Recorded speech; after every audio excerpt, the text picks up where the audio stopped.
Nomad's Legacy Short Stories. Ein dunkles Geheimnis von Alan J. Stark. Kapitel 1. Zeitpunkt 11.379 PGZ, pangalaktische Zeitrechnung. Nea zog den Sicherheitsgurt enger. Das Ende der Torpassage kam näher und sie meinte spüren zu können, dass sich das Tempo ihres Schiffes bereits verringerte. Allerdings mochte das nur Einbildung sein, denn innerhalb des Bereiches zwischen den Portalen gab es so etwas wie Geschwindigkeit nicht, wenn man dem Großteil der Physiker Glauben schenken wollte.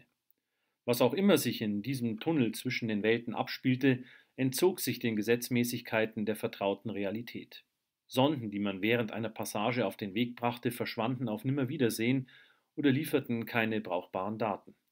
Es gab kein bekanntes Messgerät, das erfolgreich Informationen sammeln konnte. Man wusste rein gar nichts über diese seltsame Zwischenwelt. Knapp 21 Stunden zuvor war Nea noch im Patori-System gewesen. In ihrem Schiff, der Nova, eingereiht in eine schier endlose Kolonne verschiedener Raumfahrzeuge, die vor dem Feyru-Portal auf ihren Transport warteten, hatte sie auf das riesenhafte Tor gestarrt, einem goldenen Ring von gewaltigen Ausmaßen. Sie hatte gespürt, wie die unsichtbaren Finger des Torlenkers nach ihren Gedanken tasteten, suchend, forschend, bis Nea den Namen des Zielsystems flüsterte und die Nova in die sich bildende Passage gezogen wurde. Wie sehr sie dieses Gefühl hasste, wenn sich der Korridor zwischen den Welten öffnete. Es fühlte sich an wie ein Schritt ins Leere, als verfehlte man eine Treppenstufe, gefolgt von einem Sturz in die Unendlichkeit, vorbei an Milliarden von Sternen. Die leuchtenden Schlieren, die die Nova während der Passage eingehüllt hatten, verblassten. Im nächsten Moment war das Schiff wieder umgeben vom tiefen Schwarz des Raumes und den sanft schimmernden Sternen, die sich urplötzlich um sie herum materialisierten. Der Austritt aus dem Tunnel war genauso unsanft, wie ihn Nea in Erinnerung hatte. Sie hatte alle Mühe, das taumelnde Schiff abzufangen. Doch diesmal war Nea besser darauf vorbereitet. Jahre zuvor, als sie das erste Mal an diesem Ort gewesen war, hatte sie die riesenhafte Rimmon des Captain Zebulon Greenwood gesteuert, und das mächtige Schiff hatte sich vehement gegen Neas Versuche gewehrt, es wieder auf Kurs zu bringen. Ogo, ein hünenhafter Roboter, der neben Nea im Cockpit saß, machte sich wie üblich an seine Arbeit, ohne ein Wort über ihre Ankunft zu verlieren. Mit maschineller Routine überprüfte er die Umgebung und den Status des Schiffes. Ist doch gut gegangen, sagte Nea. Aber der große Roboter kümmerte sich nicht um die junge Frau, sondern widmete sich emotionslos den Bedürfnissen der Nova. Ich will dich noch einmal warnen, schnarrte Ogo und kippte ein paar Schalter. Was du tun willst, ist dumm. Es ist keine Dummheit, sondern eher eine Art Neugier, korrigierte ihn Nea amüsiert. Und ohne diese menschliche Eigenschaft gäbe es dich nicht. Neugierige Menschen sind meistens gute Menschen, denn sie bringen die Dinge in Bewegung und damit die Menschheit voran. Also lass mich einfach in Ruhe, ich bin mir bewusst, dass ich ein Risiko eingehe. Was für ein großes Wort, gab Ogo zurück. Nea bremste das Schiff bis zum völligen Stillstand ab und wendete den Transporter. Vor dem Cockpitfenster prangte das Tor, durch das sie gerade gekommen waren. Schwerelos leuchtete es im hellen Sonnenlicht. Ein Ring aus schimmerndem, funkelndem Gold, wie sein Gegenstück im Patori-System, eingebettet in das tiefe Schwarz des Weltraums. Beinahe makellos sah es aus. Lediglich an einigen wenigen Stellen war die Farbe leicht verblasst. Nea fühlte sich nie gut, wenn sie sich einem der Fays näherte, wie man die Feyru-Portale für gewöhnlich nannte. Ihr waren diese Relikte aus einem längst vergangenen Zeitalter unheimlich, und mit ihrer Angst war sie nicht alleine. Unzählige Bewohner Asgaruns, ob nun Menschen, Oponi oder Akato, fühlten sich unbehaglich in Gegenwart der Tore. Nur wenige suchten die Nähe der Fays, und noch weniger genossen das Gefühl, wenn der Torlenker in ihren Gedanken herumtastete. Eine Gänsehaut überzog Neas Unterarme, als sie daran dachte, und für einen Moment bereute sie es, hierher gekommen zu sein. Bedenken? Vermutete Ogo richtig. Seine Sensoren konnten Veränderungen in Neas Biofunktionen registrieren, was es ihm ermöglichte, Rückschlüsse über ihr Befinden zu ziehen. Auch das Muster ihrer Gehirnströme war ihm bekannt und erlaubten es ihm, Neas Gedanken zu interpretieren. Sie wusste, er würde es sofort erkennen, wenn sie log. Daher sagte sie nichts. Stattdessen drückte sie den Schubhebel ein wenig nach vorne und zog ihn sofort wieder zurück. Eine winzige, kaum sichtbare Flamme loderte in den zwei Triebwerken der Nova auf und schob das Raumschiff vorwärts. Allmählich rückte das glänzende Fairue näher. Ogo entsicherte die Waffensysteme der Nova und gab einen Alarmstatus an die schlichte Schiffs-KI aus. Sie konnte im Ernstfall unterstützen, sollten die Wachschiffe des Tores ausschwärmen, die für gewöhnlich die ungebetene Annäherung an ein Feh verhinderten. Doch nichts geschah. Alles blieb ruhig. Das System lag so weit außerhalb von Asgarun, dass der galaktische Spiralnebel hinter dem Fairue fast zur Gänze das Blickfeld einnahm. Ein atemberaubender Anblick, den man auf nur wenigen Welten hatte, da sich die meisten bewohnten Planeten nicht oberhalb, sondern innerhalb der galaktischen Ekliptik befanden. Aber Nea war zu aufgeregt, um dieses eindrucksvolle Bild zu genießen. Die Oberfläche des Tores zeigte ein unregelmäßiges Muster, gebildet aus zahllosen Metallplatten mit unterschiedlichen Gold- und Kupfertönen. Ausleger, Antennen und Türme erhoben sich an mehreren Stellen des Fairue und ragten hunderte von Metern in den Raum hinein. Die Nova glitt an ihnen vorüber wie ein winziger Fisch an einer gewaltigen Korallenbank und näherte sich dabei unbeirrt dem ringförmigen Hauptkörper des Weltenspringerportals. Es war keines der riesenhaften Tore, wie man sie gewöhnlich in den zivilisierten Systemen vorfand. Selbst das kleinste Fairue in Sculpa Trax war mindestens 3-mal so groß wie dieses hier, informierte sie Ogo, der gleichzeitig damit beschäftigt war, ihre Exkursion aufzuzeichnen und zu überwachen. Je näher die Nova heranschwebte, umso mehr verdichtete sich der Eindruck fortgeschrittenen Verfalls. Hier und da zeigten sich Risse und Löcher in der Oberfläche, als hätten Meteoriten sie durchschlagen, und es gab mehr glanzlose Bereiche, an denen die intensive Strahlung der Sonne das Metall angegriffen hatte, als zuvor in der Ferne erkennbar gewesen waren. Ogo aktivierte noch ein paar weitere verborgene Waffen des Schiffes und stufte die Stärke der Schilde hoch. Er übermittelte Nea einen kurzen telepathischen Impuls. »In Ordnung«, antwortete Nea, »aber halt dich zurück, ich will keine Probleme mit dem Ding. Es ist schon freundlich genug, dass es uns so nahe heranlässt.« Gespannt beobachtete Nea die Umgebung, indem sie abwechselnd zum Fenster hinaus und dann wieder zum taktischen Display blickte, das jede Bewegung registrierte und sie sofort alarmieren würde, sollte sich etwas Ungewöhnliches ereignen. Die Wächter schliefen nie und reagierten für gewöhnlich sofort, wenn sich ein Schiff näherte, das nicht die Absicht verfolgte, eine Passage durchzuführen. Es konnte auch passieren, dass der Torlenker selbst in Aktion trat und die Störenfriede einfach ins Nirgendwo schleuderte. Allerdings passierte das so selten, dass man es ins Reich der Legenden einordnete. Auch jetzt geschah weiterhin nichts. Keine Wächterschiffe flogen heran, kein Torlenker griff mit seinen unsichtbaren Fingern nach der Nova. Alles war ruhig. Inzwischen hatte das Schiff einige der langen Ausleger erreicht, die wie lange Stacheln aus dem Ring ragten. Ogo übermittelte ein weiteres Bild. Eine Fliege, die am Rande eines Spinnennetzes herumkrabbelte. Nea ignorierte seine Warnungen und brachte die Nova an einem großen Loch in der Hülle des Face zum Stillstand. Sie leuchtete mit dem Bugscheinwerfer der Nova ins Innere der Bruchstelle und konnte darin unzählige Etagen und Korridore erkennen. Sie folgte dem suchenden, kreisrunden Lichtpunkt eine Weile, der wie ein greller leuchtender Finger über scharfe, zerfetzte Metallkanten tastete. Als sie genug gesehen hatte, stand ihr Entschluss fest, sich noch weiter vorzuwagen. Die Neugier war nun weitaus größer als all ihre Bedenken, wie immer, wenn sie das Jagdfieber gepackt hatte.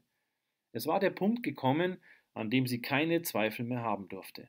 Es gab nur noch das Ziel, das sie mit aller Kraft verfolgen musste, und sie durfte keine Angst haben. Angesichts des antiken Monstrums da draußen mit all seinen düsteren Geheimnissen war das keineswegs einfach. Nea hätte sich eher einem Tigermauk stellen können, wie sie das vor einigen Jahren getan hatte und den sie bis zu einem gewissen Grad einschätzen konnte. Aber das Fairue, das vor dem Bug der Nova schwebte, war etwas völlig anderes. Hier gab es nichts, das man voraussehen konnte. Bis hierhin ist es gut gegangen, sagte Nea, öffnete den Gurt und schlüpfte aus dem Sessel. Klingt, als wärest du vom Dach gefallen und noch nicht am Boden angekommen, meinte Ogo mit schnarrender metallener Stimme. Quatsch, tat Nea seine Bedenken ab. Es wird schon gut gehen. Sie verließ das Cockpit, ging in die Ausstiegsschleuse und stülpte sich den schweren Helm ihres Raumanzugs über. Die Verschlüsse am Halsring rasteten ein. Sauerstoff strömte hinein. Ein Scheinwerfer oberhalb des Visiers flammte auf, woraufhin die Luftschleuse in blendende Helligkeit getaucht wurde, als ob die Sonne in die Schleuse hineinschien. Nea regelte das Licht auf ein angenehmes Niveau herunter. Sie war nervös. Nervöser, als sie sich eingestehen wollte. Sie hob die Hände vor das Visier und bemerkte, dass ihre Fingerspitzen zitterten.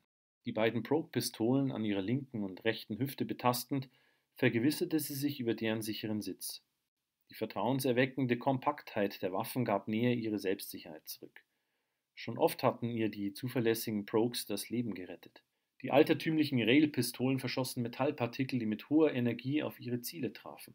Sie stammten aus einer Bergung, die Nea einige Jahre zuvor im Auftrag der Saffron Company durchgeführt hatte. Eigentlich hätte sie die Waffen abgeben müssen, aber sie zog es vor, sie zu behalten. Eine gute Entscheidung. Nea öffnete ein Ventil an der Wand der Schleuse und die Luft entwich aus der Kammer. Als der Druck auf Null gesunken war, öffnete Nea die Außentüre. Lautlos glitt das schwere Schott zur Seite.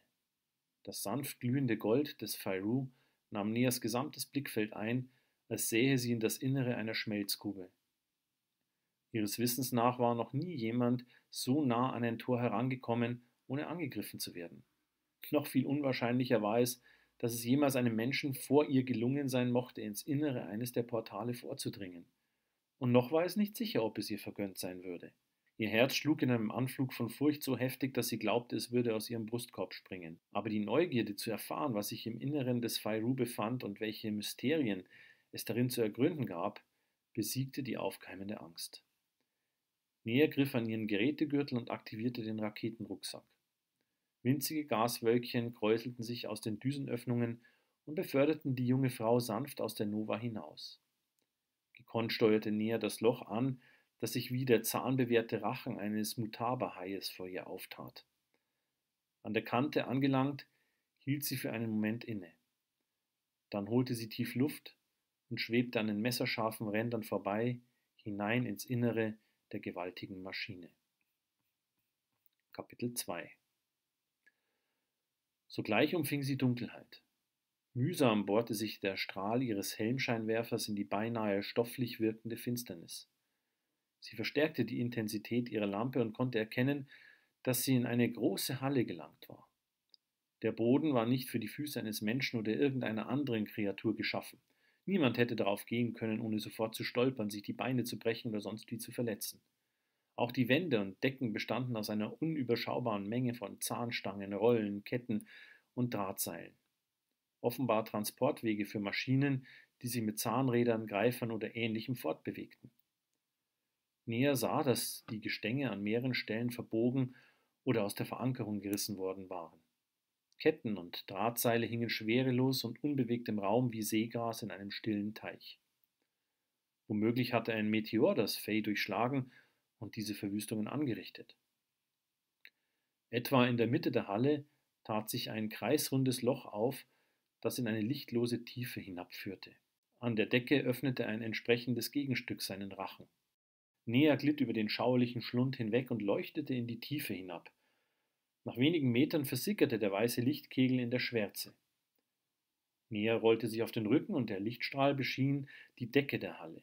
Auch hier führte die Öffnung in eine unheimliche Dunkelheit, die kein Ende zu haben schien.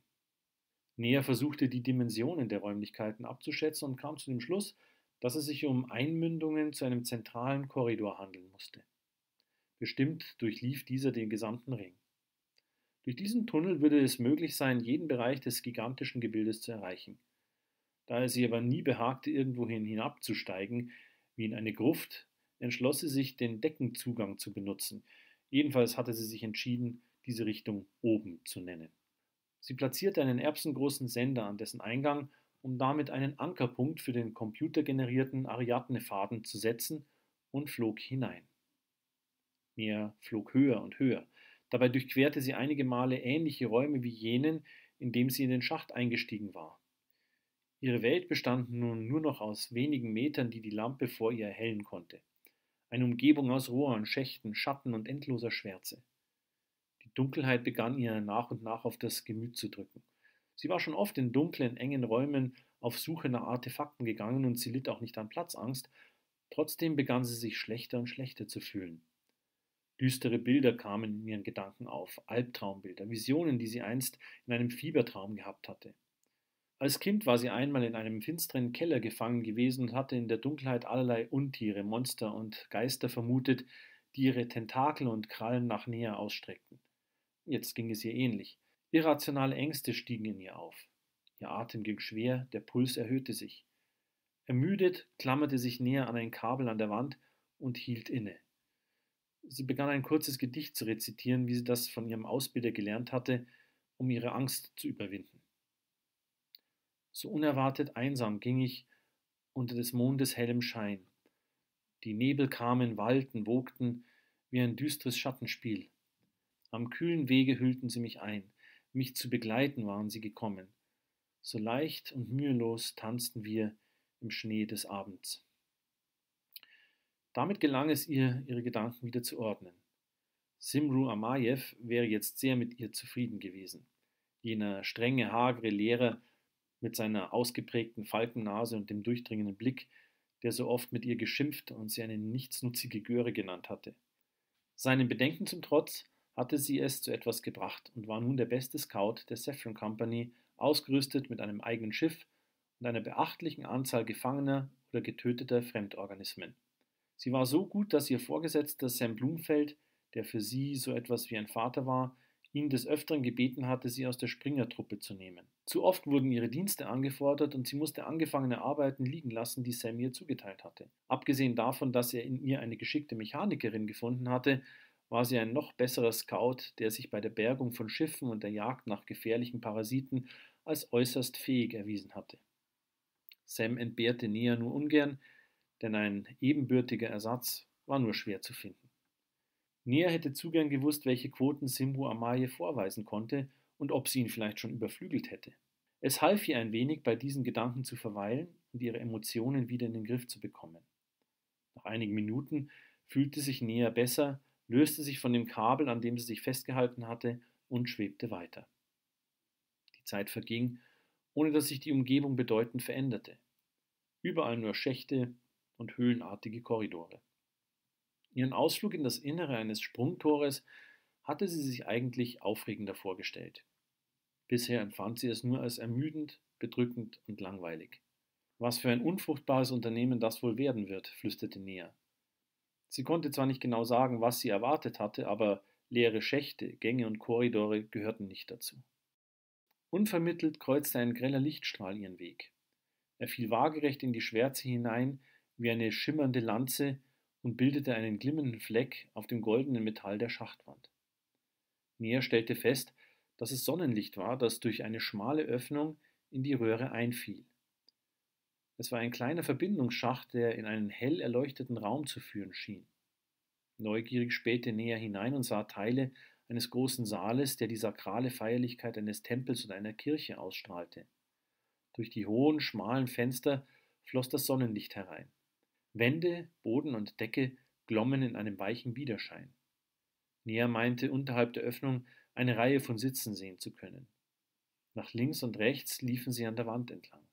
Sie glaubte auch zu erkennen, dass in zumindest einem davon jemand saß. Neugierig schob sie sich weiter in das Loch hinein, um ihr Blickfeld zu erweitern, doch irgendein Kraftfeld drängte sie zurück. Unermüdlich kämpfte sie sich weiter wie ein Fisch, der versuchte, sich durch die engen Maschen eines Netzes zu winden. Sie gewann tatsächlich ein paar Zentimeter und konnte dadurch einen größeren Bereich des Raumes einsehen. Nun meinte sie, Stiefelspitzen und einen weiten, samtenen Ärmel zu erkennen, der eine Hand bedeckte, die auf einer breiten Armlehne ruhte. Bald jedoch verließen sie die Kräfte und das Kraftfeld begann sie in den Schatten zurückzuschieben. Schillernd lösten sich zahllose Eiskristalle von einem dicken Kabel, das sie gestreift hatte. Blinkend tanzten sie wie winzige Insektenflügel vor Neas Augen. Fasziniert sah sie dem Reigen zu, bis sie eine erstaunliche Beobachtung machte. Die Eiskristalle verwandelten sich in kleine schwebende Wassertropfen, wenn sie mit dem Sonnenstrahl in Berührung kamen, und gefroren wieder, sobald sie in den Schatten eintauchten. Nea hob ihren linken Arm vor das Visier, schaltete einen auf dem Unterarm angebrachten flachen Monitor an und prüfte die Umgebungsdaten. Die Anzeige verriet zu ihrer Verblüffung, dass sie sich in einer Sauerstoffatmosphäre bewegte. Die Temperatur lag zwar etliche Grade unter Null und die Luft war sehr trocken, doch man konnte sie atmen. Alles in allem schien es wie im Inneren einer intakten, aber schlecht beheizten Raumstation zu sein.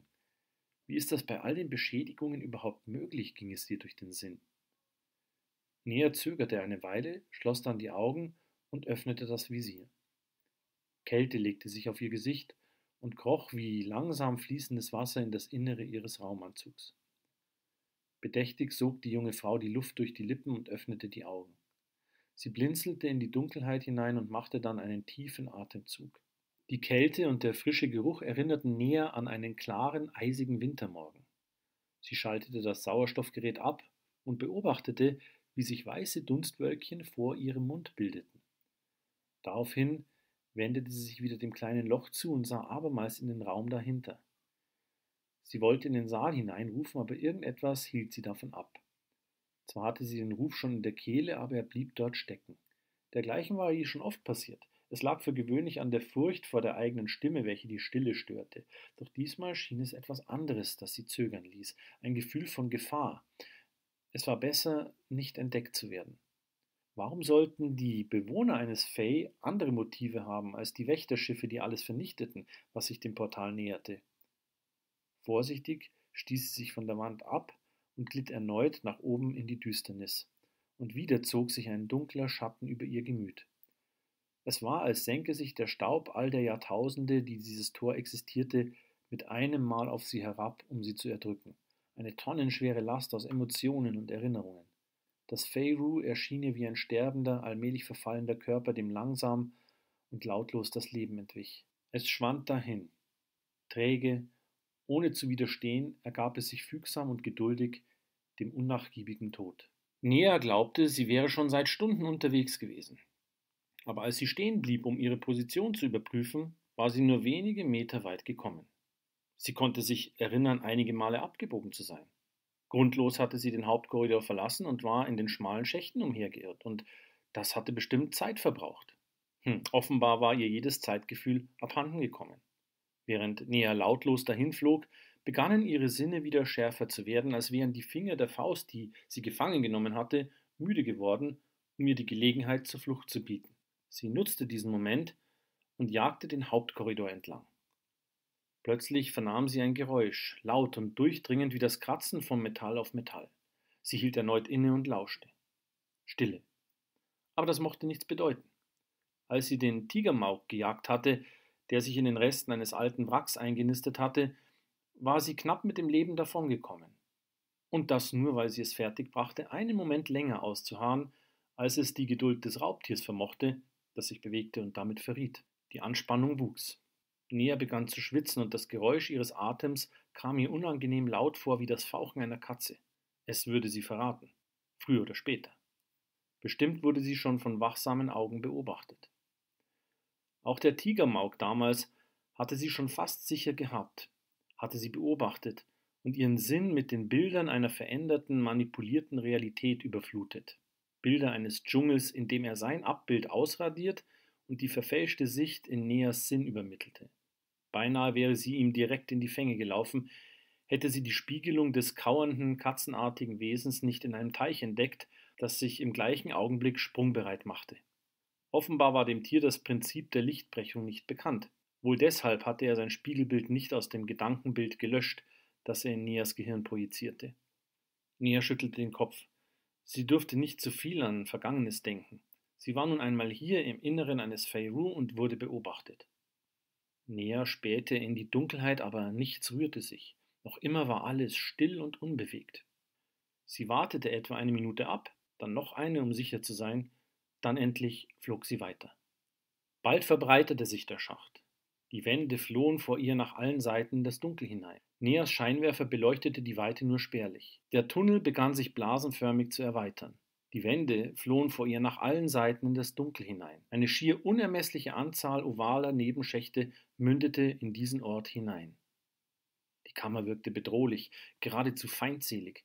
Wie das Innere einer Kolonie von Gasei-Spinnen sah sie aus. Eine Brutkammer bestehend aus zahllosen Waben. Ein Schauder durchfuhr Neas Körper bei diesem Anblick. Hier sollte sie nicht länger als nötig bleiben, überlegte sie und flog der Decke entgegen, wo sich der Hauptkorridor fortsetzte.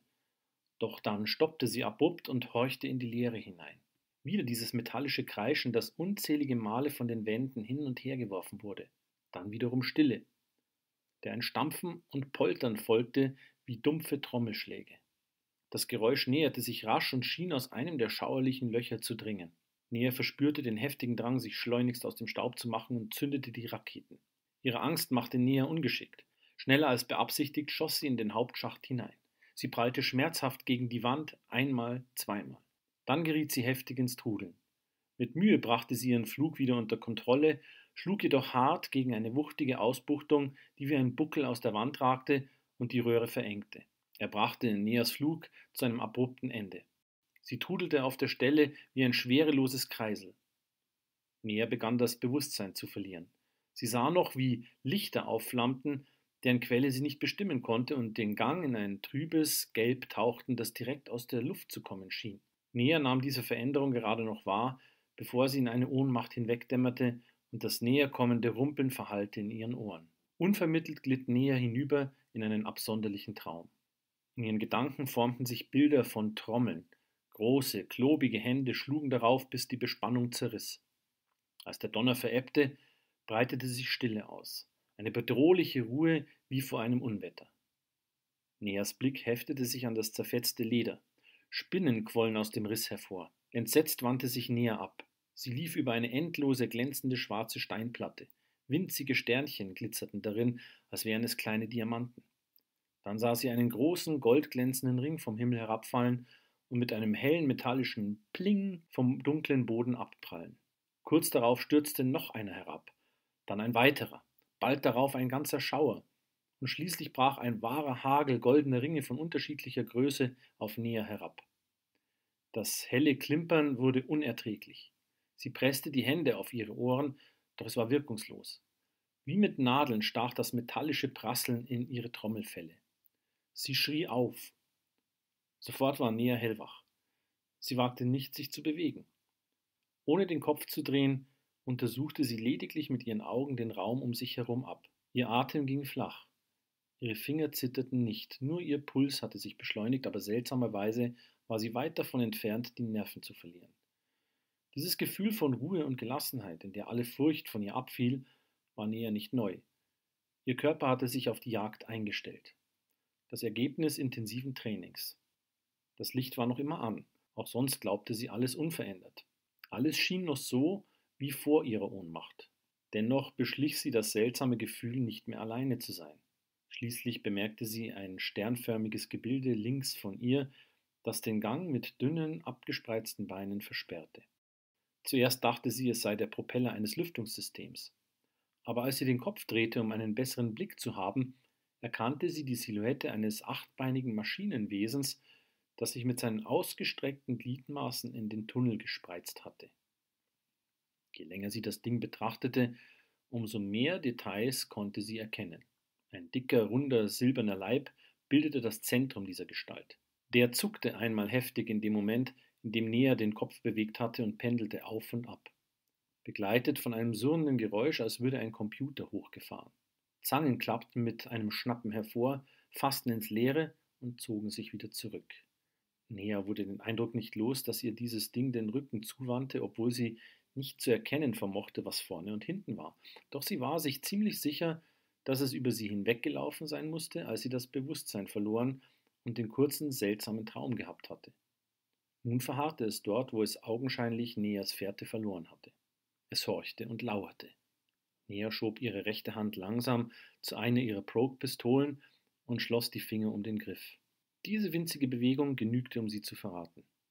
Die metallene Spinne fuhr blitzschnell herum, streckte die scharfen Klauen aus und stackste klirrend und rasselnd auf ihre Beute zu.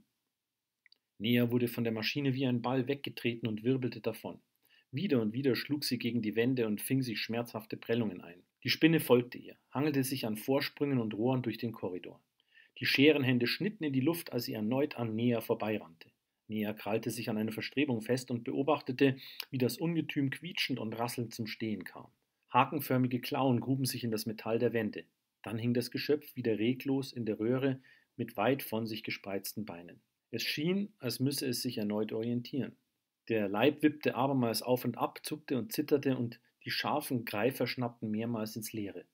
Nea gewann mehr und mehr den Eindruck, dass die obskure Maschine beschädigt war. Darauf musste ihre Ungeschicklichkeit zurückzuführen sein. Wäre sie unversehrt, hätte Nea es bestimmt ungleich schwerer gehabt. Womöglich wäre sie der Spinne schon zum Opfer gefallen. Nea zog die zweite Pistole. Sie fühlte sich besser, wenn sie zwei Pistolen in den Händen hielt, und sie benötigte im Augenblick mehr Feuerkraft als üblich. Auch wenn es ihr dadurch nicht möglich war, die Tabs auf ihren Handflächen zu benutzen, mit denen sie die Steuerdüsen ihres Anzugs kontrollieren konnte. Das Monstrum musste die Bewegung bemerkt haben. Erneut fuhr es herum und griff an. Diesmal war die Attacke präziser. Eine Klaue zuckte knapp an Neas Hals vorbei, während es den Halt verlor und über sie hinweg stolperte. Nea trudelte durch ein Gewirr von Beinen und Klingen. Die Spinne schlitterte mit einem ohrenbetäubenden metallischen Kreischen durch den Schacht, während Nea in ihren Gliedern gefangen war, wie in einem eisernen Käfig.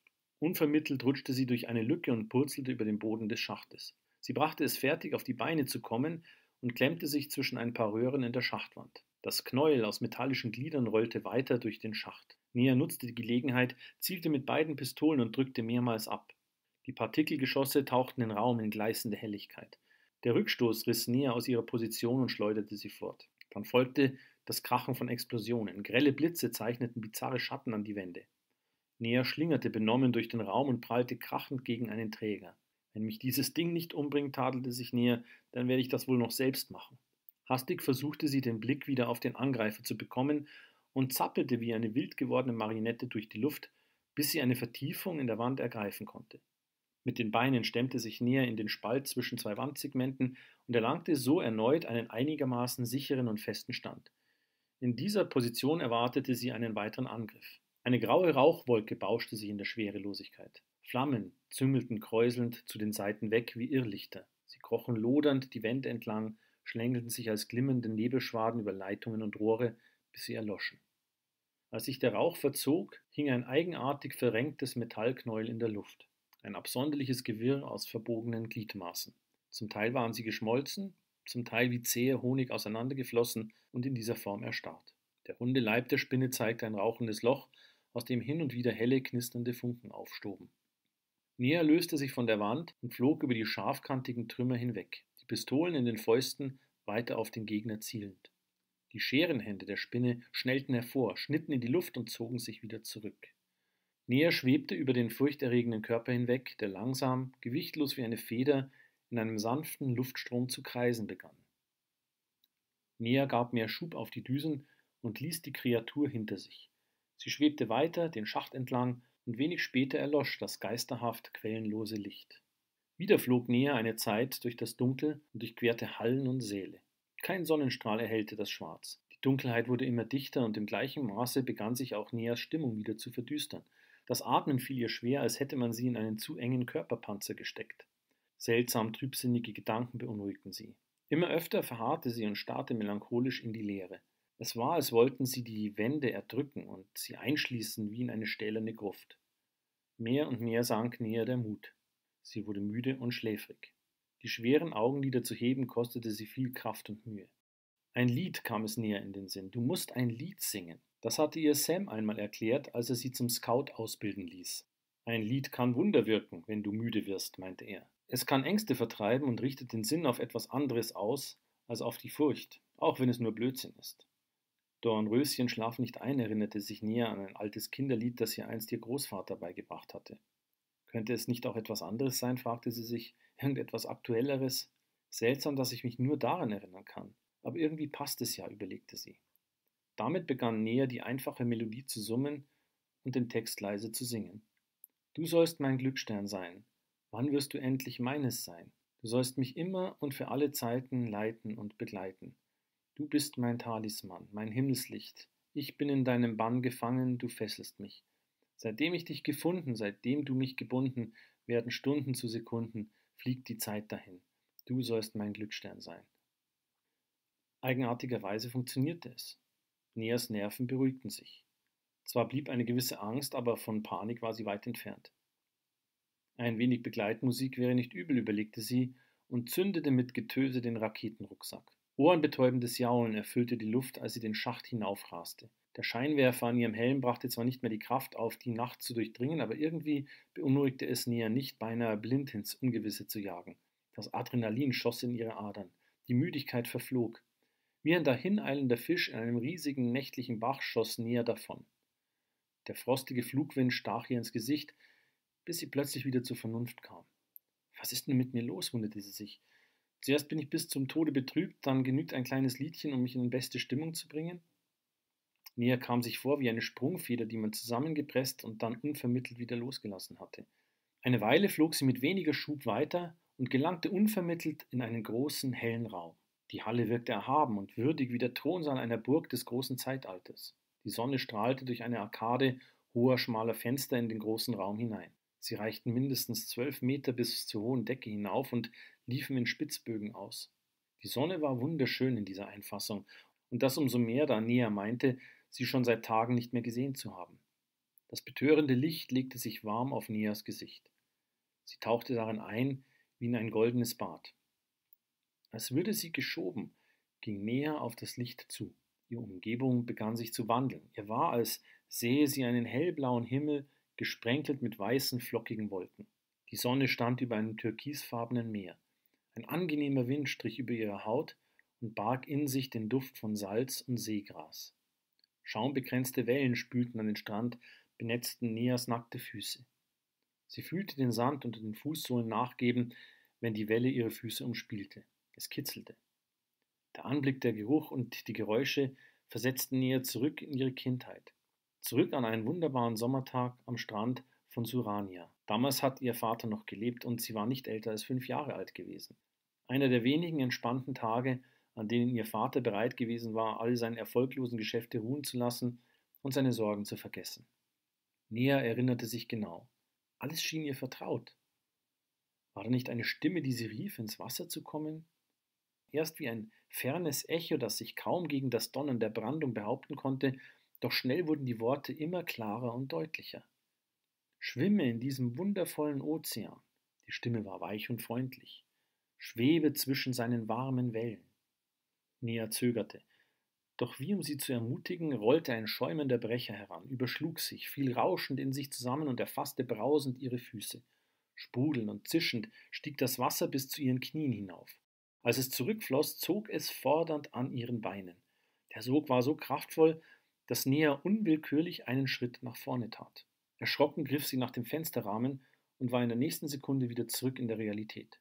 Sie stand noch immer in der großen, lichtdurchfluteten Halle. Das Rauschen war verklungen und die abrupt zurückgekehrte Stille drückte auf ihre Ohren. Nea empfand einen sanften, aber bestimmten Druck zwischen den Schulterblättern, der augenblicklich nachließ, als sie dessen gewahr wurde. Was bei allen Himmeln war das? Keuchte Nea. Verdammt nochmal, was passiert hier? Sie betrachtete die Fenster etwas genauer. Es gab kein Glas darin, nichts Greif- oder Sichtbares schien sie von der Tiefe des Weltraumes zu trennen. Neugierig streckte Nea die Hand ins All hinaus. Schlagartig überzog sich der Handschuh ihres Raumanzuges mit einer feinen Schicht weißen Raureifs und ihre Finger wurden kalt. Sie formte eine Faust und kleine Eispartikel lösten sich als tanzende Schneeflocken. Als sie die Hand wieder zurückzog, schmolz das Weiß. Der Handschuh glänzte. Tropfen bildeten sich und fielen herab. Ein Kraftfeld, erkannte Nea. Es hält die Atmosphäre im Inneren des Fayru und das Sonnenlicht sorgt für Wärme. Nea stutzte. Hier herrschte Schwerkraft. Das war ihr zuvor gar nicht aufgefallen. Sie wandte sich um und ging in der Halle umher. Nachdenklich ließ sie die letzten Minuten vor ihrem inneren Auge noch einmal vorüberziehen. Oder waren es Stunden gewesen? Irgendwie schien es näher, als sei das ganze Fayru von Erinnerungen und Gefühlen durchdrungen. Von fremden Erinnerungen, fremden Gedanken und Gefühlen, die zugleich ihre eigenen Empfindungen verstärkten. Der Traum, der sie beinahe dazu gebracht hätte, mit geöffnetem Visier durch das Fenster in das Vakuum hinauszutreten, war weit über die Intensität eines normalen Traumes hinausgegangen. Wäre Nea nicht aufgewacht, so würde sie inzwischen als gefrorene Leiche im Weltraum treiben. Wo es eine Absicht gibt, da gibt es auch Intelligenz, folgerte Nea. Und wo immer diese Intelligenz auch ihren Sitz hatte, sie schien ihr immer näher zu kommen. Und schon wieder braute sich eine graue, trübe Schwermut um sie herum zusammen. Fassbar, greifbar. Es geschah so schnell und unvermittelt, als stoße eine Schlange aus ihrem Versteck hervor. So nicht, dachte Nea, klappte entschlossen das Visier herunter und ging festen Schrittes in die Mitte der Halle zurück. Je energischer sie sich zeigte, umso dichter wurde der Eindruck des Widerstandes, der sie fühlbar wie eine zähe Masse umschloss. Wenn es tatsächlich einen Kire, einen Lenker in einem Fayru gab und nicht nur eine Art Maschine, die die Gedanken der Menschen interpretierte, wie Ogo das tat, spornte es Nea umso mehr an, diesem Wesen gegenüberzutreten. Aus der Erkenntnis heraus, dass es hierbei um einen Zweikampf ging, schöpfte Nea enorme Stärke. Je mehr man sie zu hindern versuchte, desto größer wurde ihr Entschluss, den Kampf zu wagen und zu gewinnen. Tatsächlich fühlte sie die Kraft und den Willen, der sich ihr entgegensetzte, immer deutlicher, je mehr sie sich wehrte. so wie man in einem Zweikampf die Kraft des Gegners fühlte, je mehr man sich ihm widersetzte. Sie musste der entscheidenden Entdeckung inzwischen sehr nahe gekommen sein. Sie würde sich nicht abbringen lassen, das Geheimnis zu enthüllen. Aus ihrer Erfahrung heraus wusste sie, dass die Probleme immer dann am größten wurden, je näher man dem Ziel kam. Je härter der Kampf, desto größer die Beute, meinte Nea aus Trotz. Sie zündete erneut die Raketeneinheit auf ihrem Rücken und flog in den Hauptschacht ein, der als dunkles Loch über ihrem Kopf gähnte. Der letzte blasse Schimmer, der von der sonnendurchfluteten Halle in die lichtlose Röhre hineindämmerte, verschwand schnell. Ihr Scheinwerfer brannte tapfer ein bleiches Loch in die Dunkelheit. Wie eingehüllt in einer Blase jagte sie in einem schwarzen Fluss dahin, einem unbekannten Ziel entgegen. Kapitel 4 Der Schacht verjüngte sich und endete in vielen Abzweigungen. Zuletzt führte nur ein etwa 4 Meter durchmessender Tunnel weiter. Nea schaltete das Düsenpaket aus und schwebte ohne Schub weiter, bis sie von einem starken Gravitationsfeld gepackt wurde. Als hätten sie die Finger einer riesigen Faust urplötzlich ergriffen, wurde Nea aus ihrem Flug gerissen und unsanft zu Boden geschleudert. Sie rutschte mehrere Meter über die metallenen Platten der Röhre. Am Ende des Tunnels purzelte sie aus einer Öffnung, rollte einige Stufen hinunter und schlitterte in einen weiten, dunklen Raum hinein. Betäubt blieb sie einige Sekunden liegen. Ihr Körper schmerzte. Der Puls schlug so schnell und kräftig, dass sie das Pochen der Schlagader an ihrem Hals spürte. Nea brauchte eine Weile, bis sie sich aufsetzen konnte. Auch in diesen Raum fiel ein breiter Strahl hellen Sonnenlichts hinein. Er kam durch eine einzige, große, runde Öffnung, in deren Zentrum die Sonne zu sehen war. So grell und breit der Lichtstrahl auch war, vermochte er es nicht, den Raum ganz zu erhellen. Die Wände waren von schwarzer Färbung und unregelmäßig geformt, als bestünden sie aus Leitungen und Kabeln. Ein feuchter, organischer Glanz lag auf allem. Nea stand unbeholfen auf. Schmerzen durchzogen ihren Körper. Sie fluchte auf ihre Unachtsamkeit. Sie neigt zum Leichtsinn, wenn ihr etwas gelingt, hörte sie ihren Ausbilder sagen. Sie kannte diese Worte auswendig und oft musste sie die unangenehme Wahrheit dahinter erkennen. Der Preis für ihre Leichtfertigkeit bestand in Prellungen, Knochenbrüchen und anderen Verletzungen. Wäre Ogo nicht gewesen, der sie immer wieder zusammenflickte, wäre sie längst tot. Neas Augenmerk richtete sich auf einen Sockel, der sich in der Mitte des Raumes erhob. Darauf thronte eine große, weiblich anmutende Figur.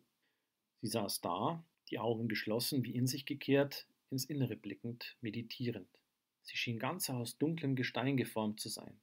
Näher erinnerte der Glanz an polierten Basalt. Sie war ein dunkler Schatten in der Finsternis wie ein Loch im Universum. Von der Figur gingen unzählbar viele Schläuche und Kabel aus. Sie hingen von Kopf, Schultern und Rücken und wirkten wie natürliche Fortsetzungen ihres Körpers. Eine unheimliche, medusenhafte Sphinx. Das lebende Herz des Pharaoh. Welchen Vergleich Nea auch immer ziehen wollte, den Eindruck, welchen sie auf Nea machte, veränderte sich nicht. Drohend, schauerlich und trotz allem wunderschön. Erhaben wie eine dunkle Göttin, die sich entschlossen hatte, in ihrem Tempel unter den Sterblichen zu weilen. Stofflich, doch unergründlich und ungreifbar. Nea trat an die Figur heran, stieg vorsichtig über die dicken, glänzenden Tentakel hinweg, die wie Riesenschlangen den Boden bedeckten.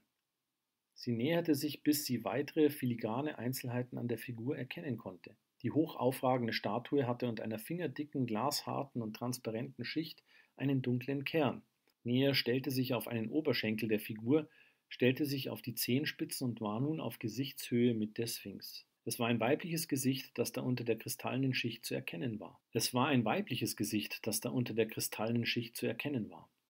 Nea wollte weitere Details erkennen und klappte schließlich das Helmvisier hoch. Beinahe berührte ihre Nase das wunderbar fremdartige Antlitz. Es war, als sähe sie durch eine Schicht aus klarem Eis. Auf der Haut darunter brach sich das Licht millionenfach, als sei es in winzige bunte Splitter zerschlagen. An den hohen, ausgeprägten Wangenknochen war die Hautfarbe etwas blasser. Die Augenlider dunkel, Wimpern und Augenbrauen tiefschwarz.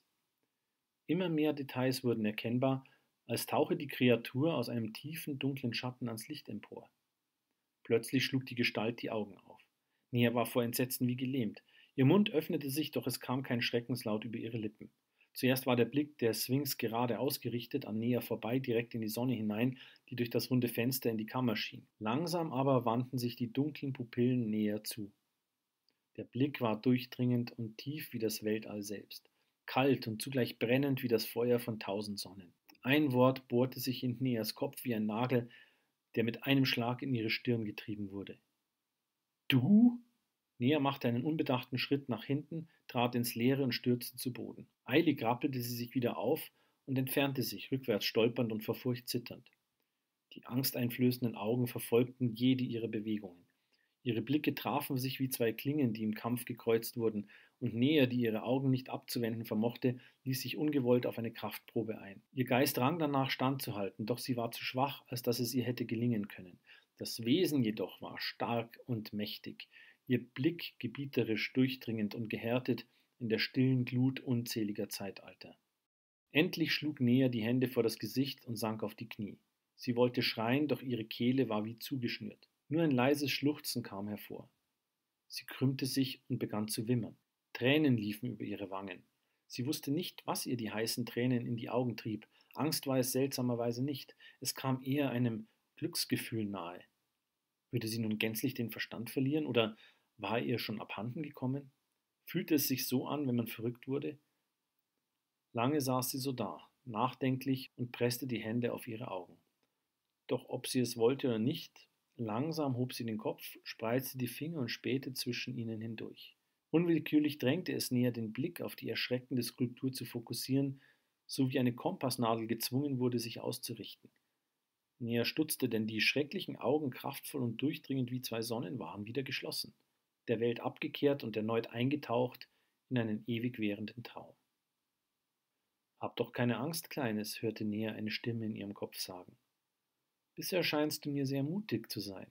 Die Worte klangen laut und klar wie eine Glocke. Sie vermochte nicht zu sagen, ob sie darin eine Spur Zynismus oder Spott erkennen konnte.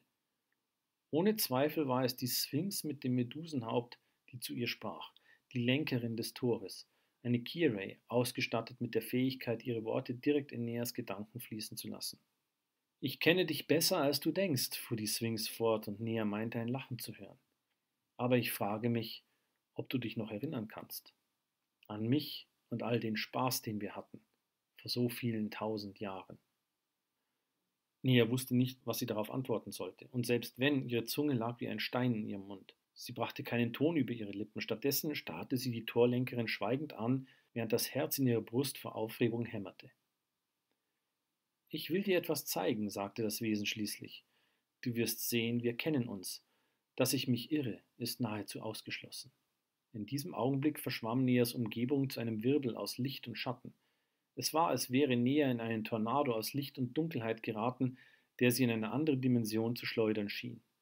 Aber bald begannen sich aus dem Chaos Konturen zu bilden. Leuchtende Farben flossen in die Finsternis ein und verdrängten das Dunkel. Undeutliche Konturen nahmen mehr und mehr Gestalt an, bis Nea annähernd vertraute Formen erkennen konnte. Die Welt begann neu zu erstehen. Klar und deutlich wie ein frisch gemaltes Bild erstreckte sich zu ihren Füßen eine Landschaft aus Hügeln und grünen Wäldern, durchzogen vom glänzenden Aderwerk zahlloser Flüsse, die im Sonnenlicht glänzten. Der Himmel von so reinem Blau, dass es die Augen schmerzte. In der Ferne leuchteten schneebedeckte Berge. Die Luft war kühl wie an einem Frühlingsmorgen. Nea stand auf einem grünen Hügel, dessen hohes Gras von sanften Windböen gebeugt wurde. Eine friedliche Szene von atemberaubender Schönheit. Doch unvermittelt hallten Donnerschläge durch die Luft, gefolgt von Druckwellen, die spürbar waren wie Faustschläge in die Magengrube. Ein Brausen und Grollen erfüllte Neas Ohren und ließ den Boden unter ihren Füßen erzittern. Als sie den Blick hob, sah sie eine Flotte goldglänzender Schiffe, die scheinbar direkt aus dem Orbit in die Atmosphäre gestoßen waren und sich schnell über den Land formierten. Nea bemerkte, dass sie nicht alleine auf der Anhöhe war, von der aus sie über diese fremde Welt blickte. Hinter ihr stand eine Gruppe von Kriegern und das offenbar schon eine ganze Weile. Es handelte sich um Männer und Frauen, die in schimmernde Rüstungen gehüllt waren. Rüstungen, die auf den ersten Blick zweckmäßig wirkten wie leichte Raumanzüge. Erst bei näherem Hinsehen erhöhten sie viele verspielte Details und Ornamente. Ein großes, martialisch wirkendes Schiff, das hinter der Gruppe aus Menschen, Oponi und Akato aufragte, dominierte die Szene. Es mochte gut 5-mal so groß sein wie die Nova und strotzte vor Kanonen. Es wies ebenfalls viele schmückende Details auf, die es prachtvoll und königlich wirken ließen. Nea konnte es keiner gängigen Baureihe zuordnen. Nea war kein Adelshaus Askaruns bekannt, das sich ein so ausgefallenes Design leistete. Allenfalls der Kaiser gönnte sich derart kostspielige Spielereien. Die Krieger, die sich davor versammelt hatten, nahmen weiterhin keine Notiz von Nea. Allem Anschein nach beratschlagten sie sich, umgeben von etlichen strategischen Hologrammen, die ihnen Informationen über diesen Planeten und die Flottenbewegungen gaben. Plötzlich trat eine Frau aus der Gruppe und ging mit schnellen, zielstrebigen Schritten auf Nea zu. Sie war groß und schien ein Oponi-Mensch-Mischling zu sein. Die großen Augen, die markanten Wangenknochen und die vorstehende Mundpartie legten diese Vermutung nahe. Sie trug langes, braunes Haar, das zu mehreren dicken Zöpfen geflochten war. Noch ehe Nea ausweichen konnte, war sie herangekommen und durch sie hindurchgegangen, wie durch eines der vielen Hologramme. Näher wendete sie sich um zu sehen, wo die Frau hingehen wollte, als die Schiffe über ihnen das Feuer eröffneten. Leuchtende Energiesalven trafen auf die Wälder und ließen sie in Flammen aufgehen. Unter der Wucht der Geschosse brach die Erde auf.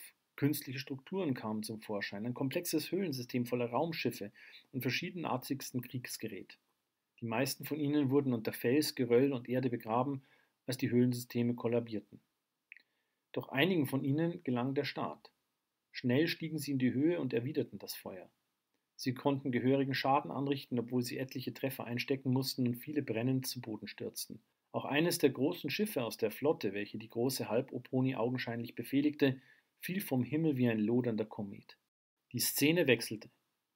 Nea war inmitten eines Waldes, umgeben von hohen Farnen und Schachtelhalmen. Grelles Sonnenlicht stach in langen Bahnen durch das Geäst. Auch hier tobte ein Kampf. Die große Frau verteidigte sich mit summenden Klingen und Energiewaffen, die in der Armpanzerung ihrer Rüstung eingearbeitet waren. Aus den Baumkronen fielen spinnenartige Kreaturen herab, die auf die Kämpfer herabregneten, die die Frau begleiteten. Nea sah Beißwerkzeuge lang wie Sicheln, Stacheln wie Speere und Greifzangen, die in der Lage waren, jede Rüstung zu durchdringen. Etliche Soldaten fielen oder verloren Arme und Beine durch die Angriffe der Spinnen. Das Krachen und Knistern von Energieladungen und Kampfgeschrei erfüllte die Luft. Das furchtbare Klirren von Klingen hallte in Neas Ohren. Eines der spinnenartigen Wesen kam rasch näher. Seine Kieferzangen öffneten sich und heißer Speichel spritzte Nea entgegen.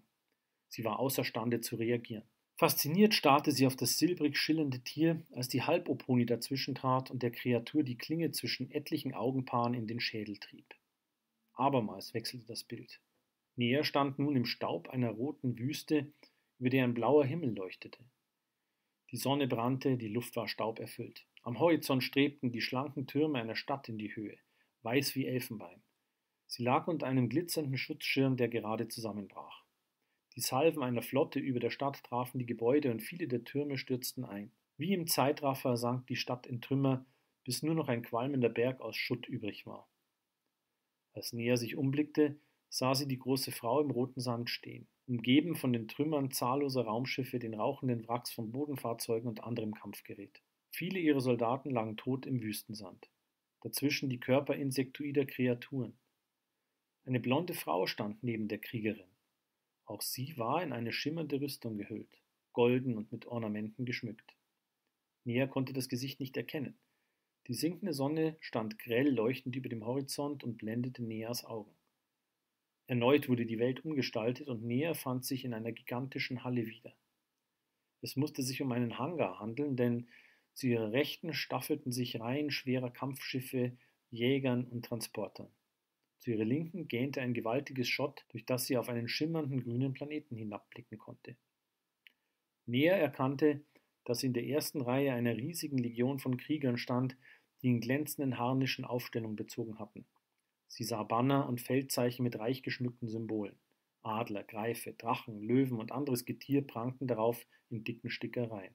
Die große Halboponi kniete nur einen Steinwurf weit entfernt von Nea auf dem Boden, der wie schwarzer Marmor glänzte. Neben ihr eine Gruppe von Offizieren in derselben Haltung. Die blonde Frau, die Nea zuvor gesehen hatte, schritt gerade die Stufen einer niedrigen Empore herab, auf der sich ein großer, prächtiger Thron erhob. Zwei junge Mädchen in schlichtes Weiß gekleidet begleiteten sie. Sie trugen rote Kissen auf den Armen. Auf einem glitzerte ein kunstvolles Diadem, auf dem anderen lag ein kurzer Marschallstab aus poliertem Holz, eingefasst von goldenen Ringen. Die blonde Frau nahm das Diadem und setzte es der Kriegerin auf das mit goldenen Bändern durchwirkte Haar. Sie nahm den Stab und legte ihn der Frau in die erwartungsvollen Hände. Danach blickte sie über den Kopf der Gekrönten hinweg und sah Nea direkt an. Nea blieb beinahe das Herz stehen, als sich ihre Blicke trafen. Die Frau war Nea wie aus dem Gesicht geschnitten, ein perfektes Ebenbild. Im selben Moment löste sich die Welt ein weiteres Mal auf. Die Weite des Hangars mit seinen vielen Schiffen und den endlosen Reihen von Truppen schrumpfte zusammen, bis sie wieder die schlichten Ausmaße der Kammer angenommen hatte, in der die geheimnisvolle Sphinx thronte. Während Nea noch versuchte, das Erlebte zu verarbeiten, bemerkte sie die Veränderung zuerst nicht, aber die tiefen Schatten, die sie umgaben, wuchsen an und begannen alle Formen und Konturen einzuhüllen. Der Raum zog sich in die Nacht zurück. Das Tageslicht schwand rasch. Nea fuhr herum und erkannte, dass das runde Fenster hinter ihr zusammenschrumpfte wie eine sich verengende Iris. In wenigen Sekunden würde die Öffnung ganz verschwunden sein. Mit einem Schlag war Nea wieder ganz bei Sinnen. Sie verschloss den Helm und hörte das Einströmen des letzten Restes von Sauerstoff aus den Flaschen an ihrem Gürtel. Sie zündete den Raketenrucksack und jagte wie ein Geschoss auf das sich schließende Loch zu. Kapitel 5 Ogo, der an die Schiffssysteme angeschlossen war, registrierte eine Bewegung in etwa 8000 Metern Entfernung. Es war ein Objekt von der Größe eines Menschen und es strebte in gerader Linie vom Tor weg. Jetzt konnte er auch wieder Neas Gefühle wahrnehmen. Als sie vor Stunden in das Feyru eindrang, war es Ogo vorgekommen, als hätte sie sich in nichts aufgelöst. Andere Lebensformen hatte er bislang nicht scannen oder wahrnehmen können, es musste also Nea sein, die da hilflos durch den Raum trudelte. Sie zog einen hellen Streifen hinter sich her, der anzeigte, dass eine Antriebsdüse ihrer Raketeneinheit beschädigt war. Verursacht durch den einseitigen Schub rotierte Nea wild um ihre eigene Achse. Anscheinend war sie außerstande, ihren unkontrollierten Flug zu beenden. Sich ständig überschlagend raste sie der Sonne entgegen. Eilig startete Ogo die Triebwerke der Nova und steuerte auf Nea zu. Er hatte Schwierigkeiten, seiner organischen Freundin zu folgen. Der Roboter brachte die Nova so nahe an Nea heran, bis die junge Frau neben der Einstiegsluke kreiselte, als wäre sie ein kleiner, wild gewordener Satellit. Ogo öffnete die Schleuse, fing die junge Frau ein und verriegelte die Luke sofort wieder. In der Kammer wurde Nea wie ein rotierender Propeller herumgewirbelt. Durch die Kamera sah Ogo, wie Nea gegen Wände, Boden und Decken prallte. Der gepanzerte Raumanzug verhinderte immerhin, dass sie sich sämtliche Knochen brach, doch der Raketenrucksack ging zu Bruch. Nachdem sie sich eine kaum zählbare Menge an Prellungen und Verstauchungen zugezogen hatte, versiegte endlich der Schwung ihrer Bewegung. Ogo registrierte mit Genugtuung, dass sich Neas Biowerte im akzeptablen Bereich befanden. Lediglich der Adrenalinspiegel lag weit über dem Normalwert, aber das würde der kleine Mensch schon überstehen. Sie hatte schließlich schon Schlimmeres überlebt. Kapitel 6 Nea konnte sich nicht bewegen, ohne Schmerzen zu verspüren. Überall hatte sie Prellungen und Verstauchungen. Es war eine wahre Folter gewesen, den Raumanzug abzustreifen und in ihre Pilotenkombination zu schlüpfen. Unbeholfen hinkte sie auf die Brücke. Ogo hatte das Schiff wieder in Position gebracht und die Vorbereitungen zur Torpassage abgeschlossen, als sie neben ihn in ihren Sessel sank. Sie fröstelte, als sie den glänzenden Goldreif in der Ferne vor der Nova anstarrte. Still und reglos leuchtete er am schwarzen Himmel, als wäre er nichts weiter als ein harmloses Kuriosum aus ferner Vergangenheit. Wieder zurückgesunken in seinen seit Äonen währenden Schlaf, düster und still. Abwartend und lauernd war wohl die bessere Beschreibung, hätte man näher gefragt, denn die uralte Kraft, die dem Feyru dort draußen innewohnte, schlief gewiss nicht, sondern war erfüllt von feindsehnlichen Absichten und rätselhaften, finsteren Gedanken. Nea konnte sich nicht entschließen, abzufliegen und das System wieder zu verlassen. Irgendwie behagte es ihr nicht, dass keine sichtbare Reaktion vom Tor erfolgte. Eigentlich wäre es logischer gewesen, wenn sie ein Schwarm von Wächtern angegriffen hätte, um ihr Schiff auseinanderzunehmen. Stattdessen aber blieb alles ruhig. Am liebsten hätte sie den Hyperantrieb benutzt und das Weite gesucht, aber dieses abgelegene System war zu weit von der nächsten bewohnten Welt entfernt. Selbst für die Nova und ihre leistungsfähige Maschine stellte ein Flug von gut 200 Stunden eine zu große Distanz dar. Der einzige Planet, der dazu in Frage kam, war außerdem eine spärlich besiedelte Welt auf einem technisch unterentwickelten Stand. Somit barg eine Reise durch den Hyperraum ein zu großes Risiko, denn ein ernster Schaden konnte bedeuten, für lange Zeit am Rand des bekannten Universums auf einer öden Welt gefangen zu sein. Ogo machte die Energiezuleitung zu den Triebwerken bereit und zwang Nea damit, sich endlich zu entscheiden. Lass mir noch etwas Zeit, nörgelte sie. Bin doch kein Roboter. Ogo übermittelte ihr das Bild einer Schnecke, die über ein Blatt kroch. Lass mich denken, ärgerte sich Nea. Wie sie es auch drehte und wendete, ihre Tour durch das Feyru hatte sie in eine ziemlich ernste Situation gebracht, die sie zuvor nicht bedacht hatte. Doch Nea wollte sich nicht einfach so still und heimlich davonstehlen. Sie öffnete die von Ogo bereitgemachte Energiezuleitungen und die Nova setzte sich in Bewegung. Ogo gab die Zielkoordinaten ein und wollte sie per Kavi an das Tor senden. Der Kavi war eine kleine Vorrichtung, mit der man den Namen des Zielsystems an das Fae senden konnte, ohne direkt mit dem Keyray in Kontakt treten zu müssen. Aber Nea hielt ihn zurück. Warte, sagte sie und schloss die Augen. Ich will etwas versuchen. Sie konzentrierte sich auf das Tor. Eigentlich wusste sie nicht, Sie konzentrierte sich auf das Tor. Eigentlich wusste sie nicht genau, was sie zu erwarten hatte, aber auf unerklärliche Weise meinte sie, es schaffen zu können, ohne über den Kavi bewusst und zielsicher mit dem Fairu Kontakt aufzunehmen. Sie konzentrierte sich auf das Tor. Eigentlich wusste sie nicht genau, was sie zu erwarten hatte, aber auf unerklärliche Weise meinte sie, es schaffen zu können, ohne den Kavi bewusst und zielgerichtet mit dem Fairu Kontakt aufnehmen zu können. Immerhin wusste sie, dass dies einigen Piloten möglich war. Sie selbst jedoch hatte es noch nie ausprobiert. Daher ließ Nea das kleine kastenförmige Übermittlungsgerät unberührt. Sie konzentrierte sich und es kam tatsächlich zu einer Reaktion. Es war, als würde sich plötzlich ein dichter Nebel lichten und den Blick freigeben. Dieser Moment währte nur kurz, dann zog sich der Nebel wieder zurück. Sculpa Trax, hauchte Nea, nach Hause. Sie befürchtete, dass sie einfach ignoriert oder zu einem Punkt weit außerhalb der Galaxis geschleudert würden. Jedenfalls hegte sie ernste Zweifel an einer unproblematischen Passage. Ogo drückte den Steuerknüppel nach vorne und die Nova beschleunigte. Majestätisch und erhaben wuchs der gigantische Ring zu seiner furchterregenden Größe heran. Jeden Augenblick konnte nun etwas Entsetzliches passieren. Nea rechnete fest damit und krallte sich in die Lehnen ihres Sessels. Doch wie schon viele Male zuvor verschwammen die Sterne und das bekannte Gefühl erfasste Nea, als würde sie ins Unendliche gedehnt werden. Als sich der Tunnel öffnete und die Nova wie von einer unsichtbaren, mächtigen Hand hineingezogen wurde, atmete Nea auf. Gerade als sie glaubte, es könne sich nun nichts mehr ereignen, erbebte das Cockpit. Die Fenster begannen zu klirren wie Gläser in einem Schrank bei einem Erdbeben und die Kunststoffverkleidung der Pilotenkanzel knarrte. Eine Stimme, die aus allen Richtungen zu kommen schien, tief, volltönend und doch sehr weiblich, ließ Nea erschauern. Schlagartig wich die Farbe aus ihrem Gesicht. Worte bohrten sich in ihren Kopf, brachten ihren Schädel zum Schwingen wie eine Glocke.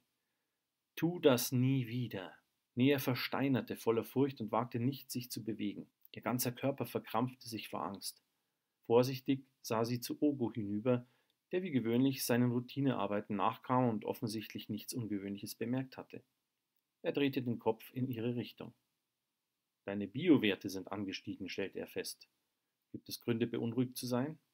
Nea starrte auf die hellen Schlieren vor dem Fenster der Nova, das hypnotische Farbenspiel jener geheimnisvollen Dimension zwischen den Portalen.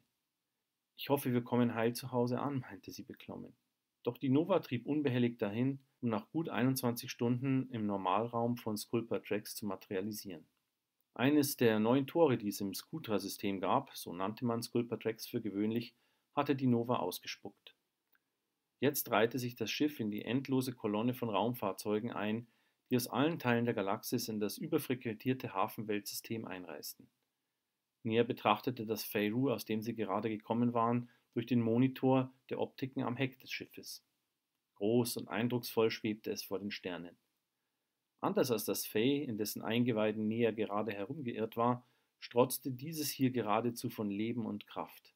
Nea konnte förmlich spüren, welche Macht von diesem riesigen goldenen Ring ausging. Noch nie zuvor war ihr das so bewusst gewesen wie jetzt. Sie manövrierte die Nova aus dem Konvoi von Raumschiffen hinaus, einem endlosen Strom unterschiedlichster Raumfahrzeuge, der sich aus dem Tor ergoss und den inneren Planeten von Skutra entgegenstrebte. Was du da tust, ist gegen jede Vorschrift, mahnte Ogo mit monotoner Stimme. Ist mir egal, gab Nea zurück. Die Distanz zwischen mir und einem Fae kann gar nicht groß genug sein. Zufrieden beobachtete sie, wie der große glänzende Ring auf dem Heckmonitor zusammenschrumpfte. Und keine Sorge, sagte Nea wie zu sich selbst.